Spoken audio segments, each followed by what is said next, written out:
Tingkat kesadaran masyarakat pengendara roda 2 dan roda 4 masih rendah di Kabupaten Oku Timur. Masih banyak pengendara yang menerobos palang pintu keamanan kereta api walau sudah ditutup oleh petugas. Lajur kereta api tidak bisa dihalangi, palang pintu perlintasan hanyalah alat bantu untuk mengamankan jalannya kereta api. Di samping itu, seringkali pengguna jalan menerobos palang pintu perlintasan kereta api, baik roda 2 maupun pengendara roda 4, karena tidak sabar.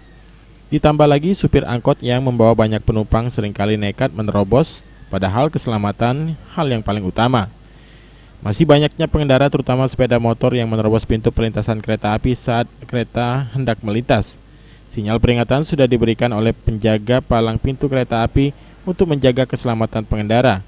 Walau sejauh ini belum ada korban jiwa, palang pintu seringkali patah karena ditabrak oleh pengendara yang ingin menerobos. Bisa batal. Cuman kalau yang namanya kesadaran ini sebatas dia tahu aman memang.